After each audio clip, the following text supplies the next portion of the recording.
చంద్రబాబు నాయుడు గారు విపరీతమైన మోసపూరిత హామీలు ఇస్తా ఉన్నారు. ఆయన ఇస్తా ఉన్నాడు, మనం కూడా ఇవ్వకపోతే ఎలా, మన సంగతిని మనం చూసుకుందాం, ఫస్ట్ అయితే హామీలు ఇచ్చేద్దాం అని కూడా నా శ్రేయోభిలాషులే, నా మంచి కోసమే కూడా సలహాలు కూడా ఇచ్చారు. కానీ ఆ రోజు నేను చేయలా. ఆ రోజు కూడా నేను చేయగలిగినటివి మాత్రమే చెప్పా. చంద్రబాబు నాయుడుతో నేను పోటీ పడలేకపోయా.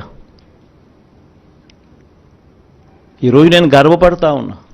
నాకు అధికారం 2014లో రాలేకపోయినప్పటికీ కూడా చరిత్రలో చరిత్రహీనుడిగా మిగిలిపోకుండా చేయగలిగినటివి మాత్రమే చెప్పి అవి మాత్రమే చెప్పి చేసి చూపించి మళ్ళీ ప్రజల దగ్గరికి ఈరోజు చరిత్రలో ఒక హీరోగా ఈరోజు ప్రజల దగ్గరికి వెళ్తున్నాం. తేడా ఆ ప్రభుత్వానికి ఈ ప్రభుత్వానికి మధ్య తేడా గమనించండి. రాజకీయాలలో ఒక నాయకుడు ప్రజలకు ఏదైనా మాట ఇస్తే ఆ మాట ప్రజలు నమ్ముతారు. నమ్మి ఆ ప్రజలు ఆ రాజకీయ నాయకుడు అవన్నీ చేస్తాడు అన్న ఆశతో ఓటేస్తారు.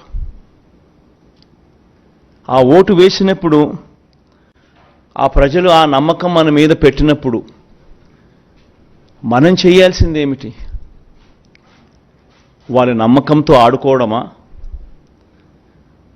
వారి మనోభావాలతో ఆడుకోవడమా, వారి జీవితాలతో ఆడుకోవడమా? మనం చేయాల్సిందే వాళ్ళ ఇంట్లో వాళ్ళ బిడ్డగా చెప్పిన ప్రతి మాట అమలు చేస్తూ వాళ్ళను చెయ్యి పట్టుకుని నడిపించగలగడమే లీడర్షిప్ అంటే.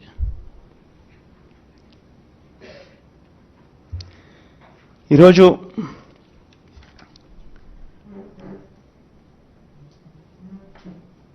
పేదవాళ్ళ పరిస్థితి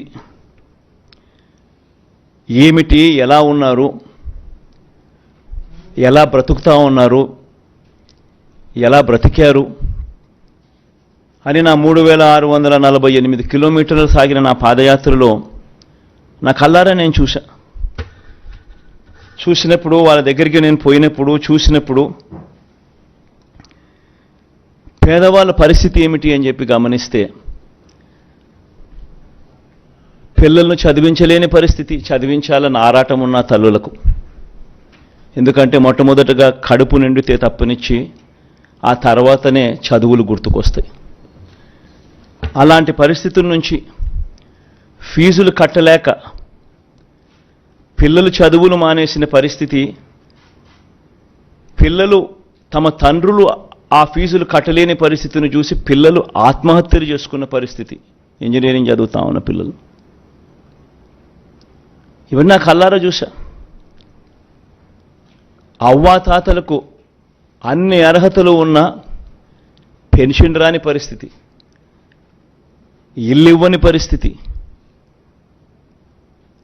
రేషన్ కావాలన్నా, మరుగుదొడ్లు కావాలన్నా సబ్సిడీ మీద ఇచ్చే లోన్లు ఇచ్చి అరకొర ఆ ఊర్లో 2కో 3కో ఇస్తా ఉన్న వాటికి కూడా ప్రతిదానికి లంచం లంచం లంచం, వివక్ష వివక్ష వివక్ష.